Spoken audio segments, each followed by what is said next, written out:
and they found themselves in the operating room in a hospital, they would have no idea where they were. But if they arrived in a school, they would know exactly where they were. Nothing much has changed in the way that education is presented over the last century or so. And so it's really important that we consider at least what it is that we're preparing our students for as they go into this 21st century, and make sure that they have the skills and the attributes that they need in order to be successful. The attributes that you feel are important. My name is Michael The Moore. size of the I'm word Director of 21st Century is Skills indicative of how important you feel it is. In In terms terms of my of background is that how often I'm it originally occurs. South African, taught in So the the size UK of the word for about 16 years before coming to a Marlborough. number of I've you been put here that 8 years. particular word. And I So have it another looks hat like, that I wear at the school. Work I'm is the one of the DP main Science things that you're Coordinator. expected to be able to And having previously do. been the head of So you need science, to know how to work. my colleague is So running the the ideas have been taken apart. And so what I'd like to share with you is some aspects of where we are right now. So I'm going to start by looking at the context that we developed our 21st century skills. So phrases don't Some of the concept, just guiding take principles words. that we use in coming to these very, very important fundamentals. But at least it gives us And an then idea of this what beginning what part do you of think what we are the doing right importance of now. And collaboration then share with is, you an idea of um, where we an might be awareness going of next. self, the ability to use technology. So before we start, I'm really interested the to word know what global you is think 21st century skills are.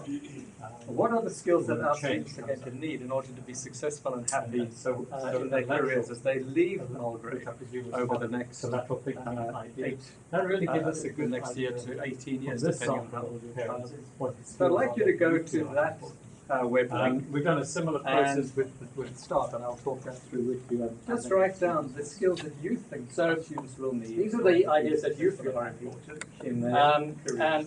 And I just want to give you an idea of the context from which we're coming in terms of developing these skills. So I think it's fairly clear to everybody that the world is changing, and the rate of change is actually just increasing and increasing. And the only thing that we can really keep as a constant is the notion of change.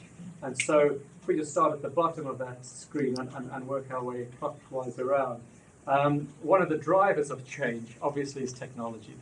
The world that I grew up in is very different to the world that my children are growing up in. And so technology is really a big driver in that, and being able to master technology and use it is a skill that we need to be developing with our students. But it's also changed the way information is accessible to students. When I grew up, the teacher knew everything, and their job was to try and get it into my head. Now, information is everywhere. My son wants to know how to do something, he's on YouTube, and 2 minutes later he knows how to do it.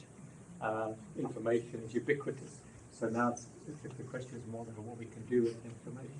And that has in turn developed a much more competitive world, where knowledge isn't the thing that separates us.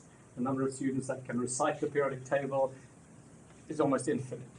So what? It doesn't really make any difference to be able to know all that stuff. It's about what you can do with it. And when we're out there competing against all those other students who can recite the periodic table or recite the full works of Shakespeare, Or get a Harvard degree online. or get a degree online, what is it that is going to mark out our students above those? So the world has become a much more global place, as we see in the next point. The playing field is no longer just Vancouver for our students, but it's the world. And that, of course, ties in nicely with part of the mission that Mulgrave has, is about developing global citizens. But we're now competing on a global field, no longer just a local field. And so life skills are important. We need to make sure that within the school, students are then equipped with the skills that they can use for life, rather than just for learning. And then, of course, we have a new curriculum in BC, which is an external driver. And that curriculum is becoming much more skill-orientated. And we're talking much more about competencies rather than knowledge. So the amount of curriculum content is shrinking, but what we're expected to have students be able to do with that content is increasing.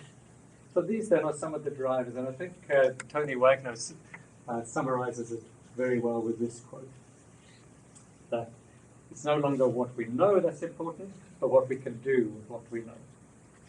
So that gives a little of the context. And that's summarized then in this video that has gone through a number of iterations.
So I think we can accept that the rate at which change is happening is growing exponentially. How then do we prepare our students to go out into a world like that, where we don't even know what kind of jobs they might be doing when they leave school? So that gives us a bit of the context. So as we started to develop 21st century skills in the school, we decided that there were a number of principles that we wanted to base the work that we were doing on. They're fairly simple, but the first is this unique opportunity we have at Mulgrave to build something from pre-kindergarten all the way through to grade 12. And we can develop the skills of our students from 3 years old right up to 18. And we can do that in a systematic and a progressive way. So we wanted to make sure that whatever we did was connected all the way through the programs that we have. We then wanted to make sure that we weren't missing out on anything. And that's one of the reasons when I do a presentation like this, I ask the audience for their ideas. Because I'm going to go back to that list of words that you've put out. I'm going to make sure that there isn't something glaringly obvious that we've neglected to pick up on. And you just never know when we might find that. I don't want to look back in 10 years' time and think, why didn't we do that one? So just making sure that we're continually reviewing those ideas is important. And so we based the first part of our work deeply in research. Small group of teachers got together and we read quite broadly. We looked at what was happening in every country that we could find information about around the world. What did they feel 21st century skills were? how are they developing them, how are they defining them, and how are they implementing them. We did that in a very collaborative and systematic way. We used a range of teachers from across the school. And then as the work developed, we collaborated then with students, we've gone to the board, we've made sure that teachers are involved and getting feedback all the way through, just to make sure that everybody has an opportunity to contribute to that process. We consulted very carefully with all the individuals that we were working with. When you talk about going to different schools around the world and the collaboration that happened within the school, there's a collaboration across schools as well. Yeah, I'll come to some of that in a bit. So at the heart of this process, there's been the notion of collaboration, and I'll point to one of the collaboration processes that is happening at the moment between ourselves and other schools in there. Yeah. And so, even at the beginning, but all the way through, that notion of collaboration is really important. And then it models one of the skills that we feel are important. Now, we visited other schools, we visited other countries, and went to conferences to make sure that we were getting feedback on what was the current thinking and what other people were doing. And what could we learn from them that we could then piggyback into? So maybe skip a couple of iterations of trial and error and move quite far forward. And then we've committed ourselves to reviewing the process. So it's not just a process that we do and then move on, but we're continually re-evaluating it and then trying to improve it as we go. When you say countries, Yeah, so I visited Hong Kong and visited a number of schools that were that were a little bit further ahead with their implementation of 21st century skills. Christina Chu went to the Netherlands and she attended a conference there and also visited some schools. And then we have a number of colleagues who have experience from other countries that were able to just share that with us. So not necessarily sending them out, but getting their input back into the school from those. and how are you collaborating with the workplace? We're collaborating with the workplace only through the research that we've done and the input that we've had from outside speakers. But no, and similarly, have we collaborated with parents? No, not actively, but through processes like this speech. Yeah. My own question there is that, where are we going? Surely those people who have roles in business or roles in other areas would have more to say. But I just worry sometimes that educators think they know where they're going when they're not actually in the broad spectrum. And a lot of that feedback comes back to us from the presentation we had. So, for example, when Alan November spoke recently, he represents back to us much of that thinking about what is in the workplace, what's happening in universities, what's then happening in schools. And the research as well. When we read the literature, we can see very clearly what it is that the workplace is beginning to ask for and how that then affects what should be happening in schools. I've got all sorts of people wanting to chip in on this point. I'll come in there as well because obviously within the IB context, this is being driven by the International Baccalaureate Organisation, and they've done a great deal of collaboration worldwide with business groups, business leaders groups about what are the key skills needed for life. You're absolutely correct. As educators, we're connected to the real world, but in a sense, we're not at the front line of what business leaders are saying.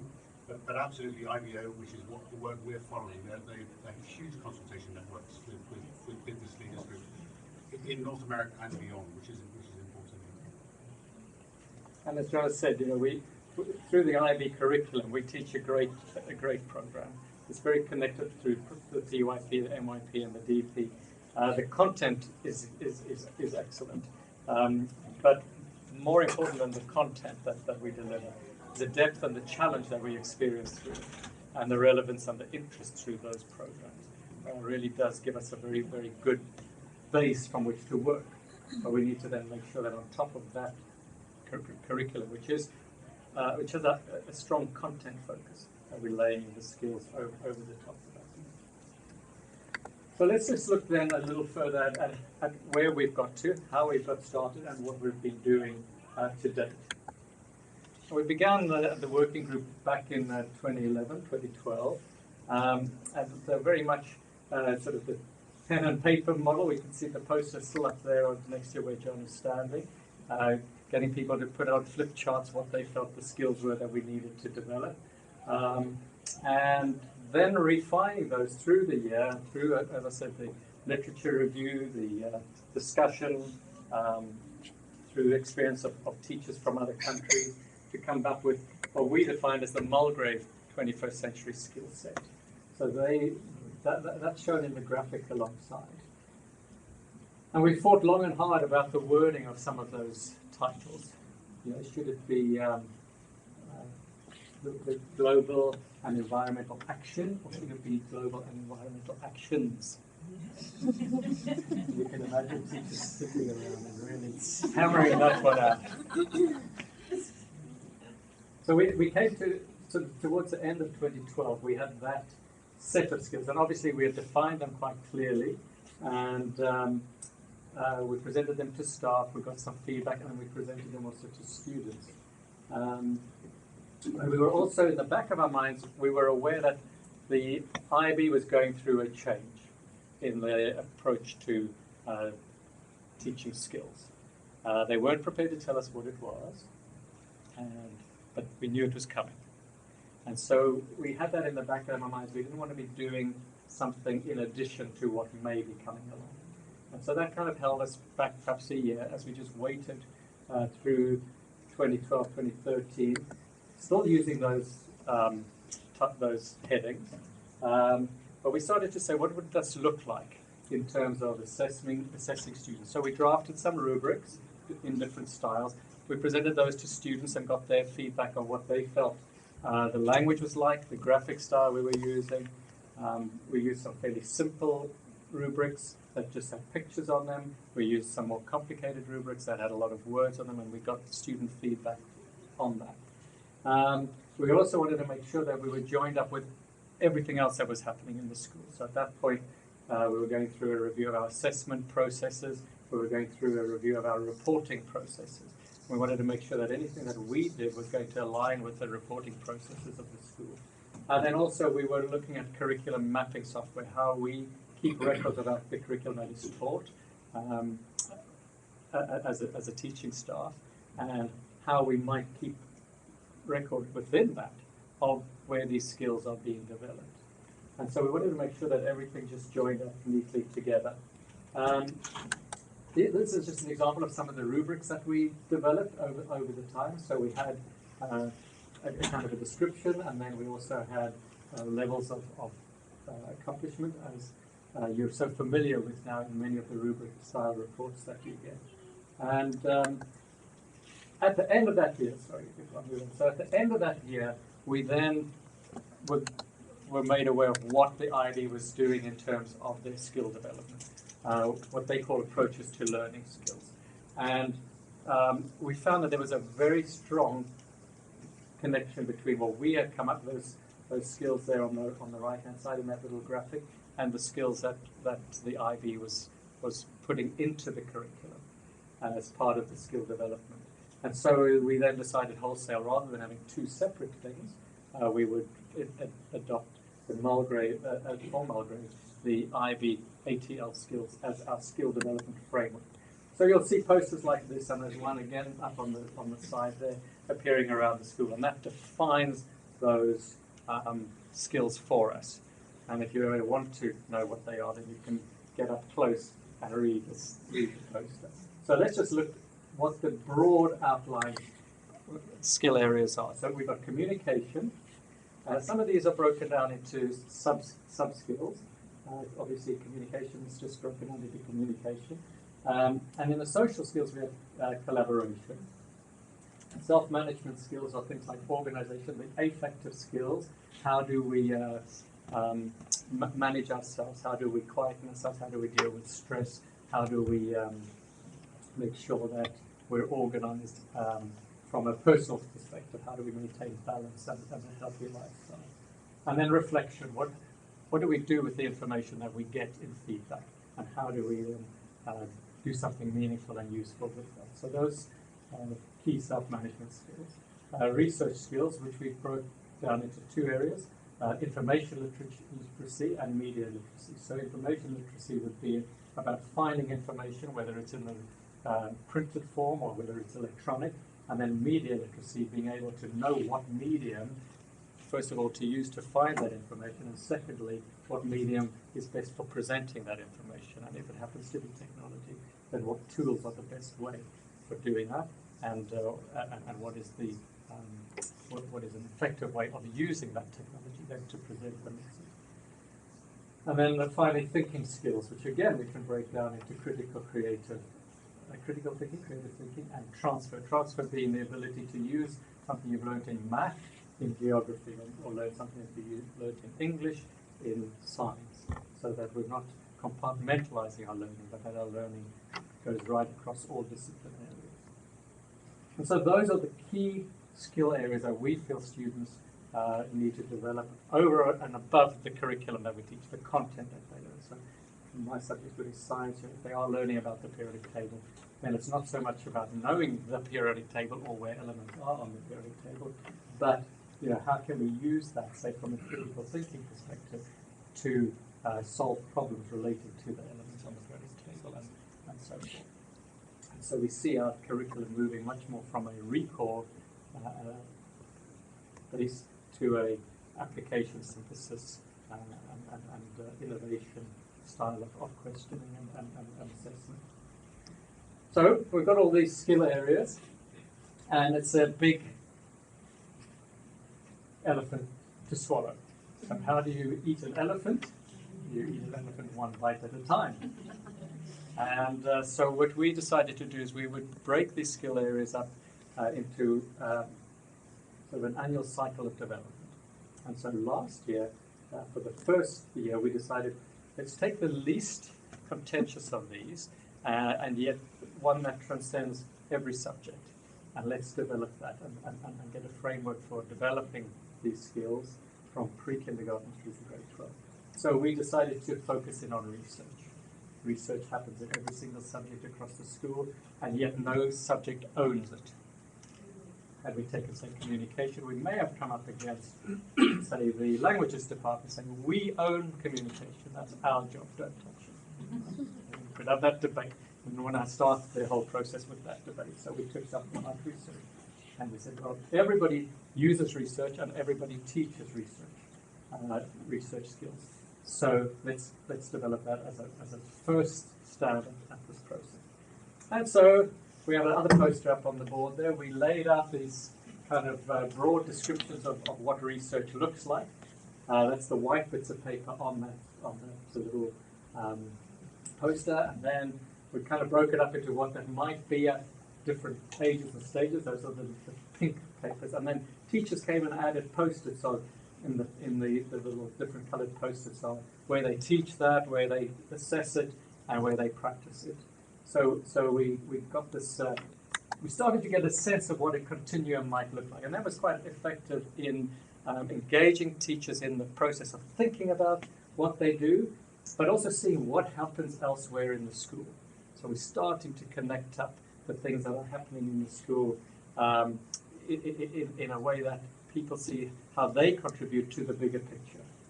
And again, for a school where we're all in it together and we're in one building, it's important that we make sure that there is that connection and that there's that transfer of knowledge. So that, for example, when the students arrive in grade 7 and in their science class, we don't say, right, you've never had science before, so we will teach you everything you need to know. Whereas they've had 6-7 years of science up to that point, so we need to continue to build on that. So having laid it out in that form, we were then really interested in what are the skills? Let's define them, and then let's see where those are taught, where they practice, and where they're assessed. So again, this document you won't be able to read from where you're sitting, but it just gives an idea of how we laid out this is research skills going from pre-kindergarten through to grade 6. What do the different grades build? And you can see how the skills build as we go across from pre-kindergarten through to grade 6.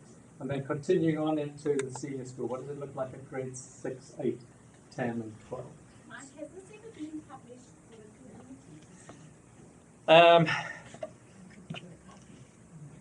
we could. It's still very much a working document. You know, we're still grappling with some of these things, and what we're doing is we've created a page on the website about skills, and when we're ready to share, then I think we can. You know, and again, today's the first time we're presenting this through to parents in a formal way, and so it still needs a little polish. It's very much a working document.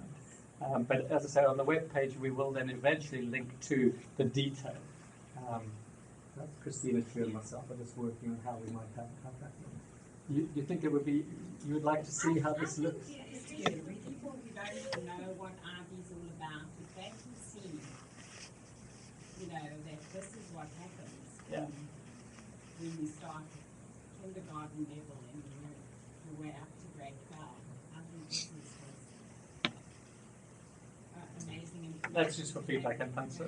So we'll work on at least getting something up on the research. And it would really help differentiate, I bet, Mulgrave from other schools that you compete against for top students or students. I think that, just to pick up on your point, this is not IB. This is very much a Mulgrave approach to developing a skill that the IB just has as a, it's in there, but there is no expectation from the IB that these are assessed or that the only expectation is that they are developed. But we are very, very far ahead in terms of what we are doing and how we're approaching it in a systematic way. I would just like to be able to read it, because at this point of this presentation, I'm presenting it to us, but, you know. Sure.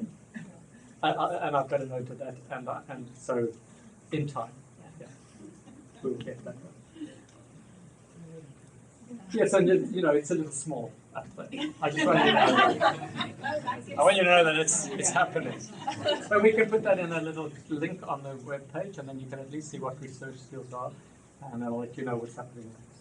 So what was interesting at the beginning of this process was that we would say to teachers, and I'll just use I'll use collaboration as an example. Where do you teach collaboration? And they would go, everywhere, all the time. I'm always teaching collaboration.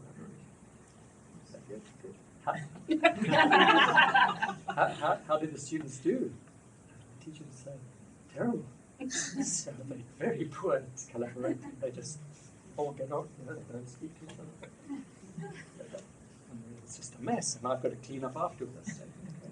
What did you teach them? The teacher will look at me as if I'm mad and say, well, I put them in a group and I told them to work together. So, well, what did you teach them?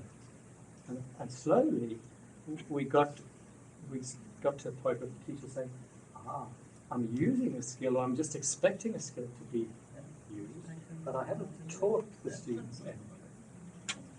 And then we started to work with a couple of colleagues about, well, let's see what you do. And there are definitely places, don't get me wrong, where group work is taught very intentionally. And it's lovely to see the way that it's taught. I was in some of the grade 2 and then grade 4 classes earlier last year. To see them teaching the skill of collaboration with the younger students, and then later on to go back and see those students just using those skills automatically. But the ideal would be, you know, when that we have this set of collaboration skills through the school, and we're able to say, using the green box model, go and do this group activity. And then the students all know that the green box model means these things. Or use the pink thinking hat model. You know, we could use Savona's thinking hats. Use the thinking hats. Take these roles, one person in each role, and then we rotate those roles. So you know, I think we've got work to do just in how we teach each of these skills. What happens, Mr. Moore, if you're in a group in college or at work and you know you think that this is the perfect place for the pink thinking hat, and your colleagues are like, what? And you've got a perfect teaching opportunity. Right. Okay. But it's just, you know, I think what our students, let's just say we've used a bonus thinking hats, and so they all know what the different roles are. So then when they go to college and they're having to collaborate, they can say, I can see this person who's dominating the conversation is taking this role. I'm therefore going to take this role in order to make sure that we can work properly together. Or nobody's taking the lead, I'm going to do the black hat, and or I'm going to be the creative. So just knowing the roles, I think, And then they could share that with their friends. They said, "Yep, this group's not working too well. We could do differently." They don't need to talk about the colour tax, but they could. They could just say, "Let's have different roles so that we're clear about who's doing it." And is that being taught in the older grades? Yeah. No, I would say that we I feel kind of like we're missing out yeah. in the 9s and 10s. So, and- collaboration is coming. okay. We're working on research at the moment. Well, we were working on research last year, and we looked at where is it taught, where is it practiced, and where is it assessed. So who actually teaches the skill, and what do they teach? So looking back at that skill continuum of what happens at different ages and stages, where is it taught, where is it practiced, and then where is it assessed. And we did have some gaps, and we've gone back and filled those gaps, so that we should now have a very, very clear skill development program where each skill is, where research skills are taught through the school. That each person, each grade or stage knows what their contribution to that is, and then is able to build that skill through the school. We're also now being able to look at it and say, well, this is already happening in grade 5.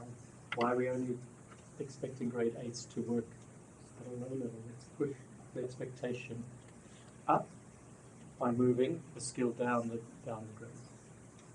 So that's all been very helpful in terms of our pedagogy. So we've only done research skills so far. In terms of teaching a skill, we then looked at, again, and this is very much in its infancy, but where a skill is being taught, we're encouraging teachers to use the split screen approach. So split screen where we delineate between the content that I'm covering and the skill that I'm teaching using that content. So we see a nice one from grade 2 there. How far will the marble go? They were making a little ramp to see if they rolled a marble, how far will it then go along the carpet? And the skill that she was working on was research or cooperation. You can see in a senior school classroom downstairs, one of the teachers with the 2 TVs, on the one side the content, and on the other side the skill that is trying to develop. Or in a science lesson again, what are the skills that we're going to do? What's the content that we're learning in this particular lesson? What are the skills that we are learning at the same time, or are we going to develop? Actually, be told to the students rather than showing it on the screen, because at least in my case, where I see my son is focused on the content. It's like when you talk to him, even about the rubrics, right? You see the criteria and everything. It's like to talk to him deeper. And it's like, what are you talking about? I just need to read it. So it's hard to get him to move from the content that they're learning to what, the work product. You have to make sure it meets all the aspects of the rubric, which is tied to the skill that they're learning. So. I think with all of these things, it takes time, and as teachers implement it slowly. Would you be able to walk into every single class right now and see this happening? I would say no. But where it is happening, we're seeing more effective teaching. And the IB is also very good in that it focuses very much on what we call command terms, some key words that kind of focus our learning. So if you look at the rubrics, any word that is in bold is what we call a command terms. Command term, they tend to be words like describe, discuss, evaluate, and so on. And again, when you look at classroom, you might see those words defined around the room in terms of posters and displays. So those are very skill-orientated words. And so with the rubric, when we go back to, even when we're just addressing the rubric, it's very much about the skill that the student has. And if you look at the rubric, the skill level increases as you move to the higher end of the rubric. Are these command terms used with the children every day in the classroom? So they're familiar with it? Yeah, yeah. I mean, they are central to the work that we do. So, but I teach grade 10s, 11s, and 12s. If I say to them, what's the difference between discuss and explain? There's often a hesitation. I think the process, teachers, I mean, it's a learning curve and we're implementing it, but that's the same with students, right? It's a change to how they're thinking and having the command terms and having the rubrics as their main focus. So with all of the shift, it's happening with what we would call all our stakeholders, right? The students, teachers, parents, and also. What about integrating students that aren't coming in? Yeah, so we do find that the students that we've had in the school for many years have a better skill development than students coming later. Yeah. And so again, we're looking at it for many reasons. But so that is an issue when we bring students in later in the school career. How do we then bring this skill up? And so principals have been looking at different ways of doing that. Do we have a boot camp? Do we have a couple of interventions along the way? We're not sure. That there's something that's in the background. Do we do an induction week for new students? I mean, there's certainly with the technology that's perhaps the biggest area. But in terms of skills across a number of subject areas, we need to make sure that that's happening. Sorry, can I ask one more question? Just going back to the research and information literacy, Alan November in his talk spoke about web literacy and had a mind for information so the kids are researching. This was something new to most parents, even in the audience. And I spoke to teachers from the school after, they weren't familiar with it either. Is that being addressed at the school? So just in terms of back there, if we look at it in research, we have the notion of digital literacy, and then Brad has developed a similar approach to digital literacy across the school. And I think that may also be accessible on the website, and his website is much more detailed than what we've developed for API skills. And I think that's linked to his webpage on the school site. And so there is. Quite often students are ahead of teachers in terms of their ability with technology, maybe not in terms of their effectiveness with that technology, but at least knowing where to go. And so our challenge as teachers is to keep up, and that's often quite difficult. Some of us are getting on a little bit. So trying to keep up with children for whom technology is just an extension of themselves. It's really not a problem. So we do a boot camp at the beginning of each year for digital literacy. And we're trying to assess the effectiveness of that, because to learn all of your technology in September and then maybe only pick up on it in November or December may not be the best way of delivering it. So, and how do we skill teachers? So most of our teachers now have gone to Google conferences and have really become au fait with the Google suite, but it's also how do we develop that further, and how do we use teacher research skills where students can really refine their research on the web to get the thing that they really need, rather than get 2.5 million hits. Which one did you use? I mean, he gave the example that when kids Google something, they really look at only maybe the first 5 or 6 hits to the first page, and they might not go to .edu or .org. They just go with what Google presents them with, which is very misguided. And just because we teach the skill doesn't mean that the students have mastered it. So the way we've worded our skills continuum, this is what we can reasonably expect a student to be able to do at this particular age. Does that mean the student can do it? Maybe and maybe not. But it would have been taught at some point along the way. Teachers would then have the option, if they expected the student to use that skill, just to review it or to pull out a few key points, but they wouldn't necessarily reteach it. I guess my concern was that after having talked to some of the teachers after, that they weren't even familiar with these resources, and I thought, this is so crucial in this day and age where there's so much information, that our kids mine the right information, and they're made aware that this information is available to them if they just know where to look. So moving from the context of the guiding principles and where we have just started, so let's just look at what the next steps are for us as we go ahead, including putting all this information on the webpage for you to read at your leisure.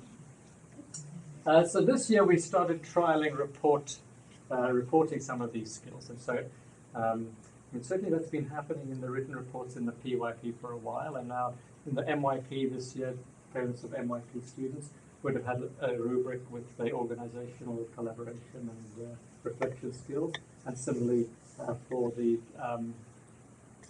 senior schools. So we had a rubric, something like that, for the MYP, and more of a set of statements for the senior school. We wanted to try 2 different things and see which was how effective they were, how the students felt they helped give them feedback, and we'll be asking parents what they felt of that also. What I did find was some of the students said, wow, in the senior school, so grade 11 and 12, looking at that chart at the top, they said, just give me back the old effort grades. It was less less demanding. So the effort grade in the past was just very much Well, it's less subjective. specific, so Yes. this is really holding them more and accountable. they feel very accountable Yeah. through this. So that then, and that then helps also with goal setting and so on. How do I how do I really pin down my goals? So the question was about collaboration with other groups. So this came about through a collaboration between ourselves and the North Van and West Van schools who teach the diploma the MYT program.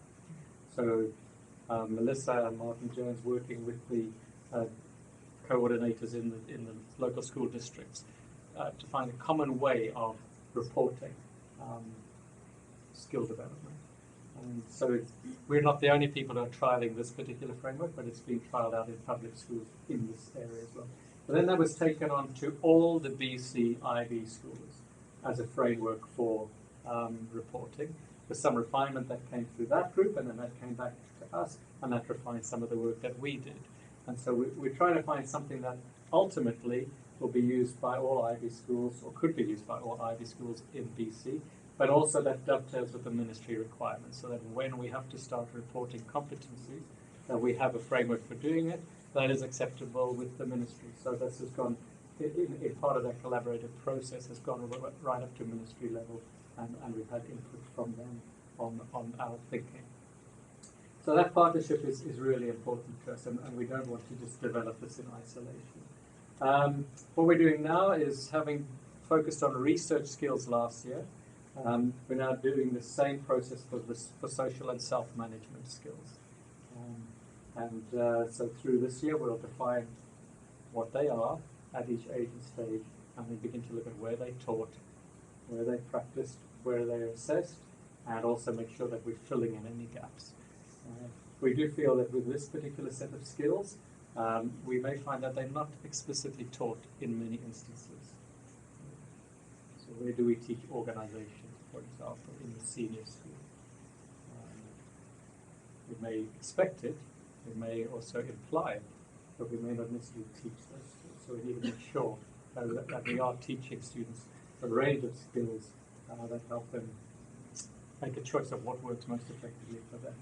And then we'll move the following year on to thinking and communication skills.